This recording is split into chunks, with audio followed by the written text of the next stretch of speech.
Ang aga nyo. Alam po namin, excited kayo. Ang ating congressman, Agimat Party List, Brian Revilla. Magandang tanghali po sa inyo lahat. Unang-una, nais ko po magpasalamat kay Mayor Rufy Biazon at sa kanyang may bahay, kay Mayor Trina Biazon sa pagtanggap po sa amin dito. Alam ko po, inaasahan niyo po ngayong araw na ito siguro yung poging senador. Pasensya na po.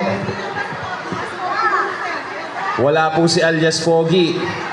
Pasensya na. Pero wag naman po kayong mag-alala, nandito naman po ang anak ng Teteng. Ako nga pala si Congressman Brian Revilla ng Agimat Party List. Ako po ang panganay na anak ni Senator Bong at ni Congresswoman Lani Mercado Revilla.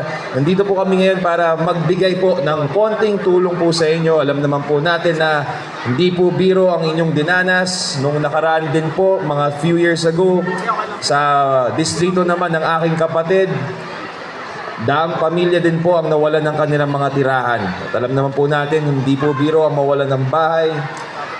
Napakasakit po nito, pero ang importante po, lahat po tayo buhay. Kaya pasalamat po tayo sa ating Panginoon na safe po tayo lahat, kakasama tayo, buong ating mga pamilya. So, kung ano po kailangan natin, pwede po kayo makalapit po sa aming tanggapan. Bukas po ang opisina ni Senator Bong Revilla at ng Agimat Party List.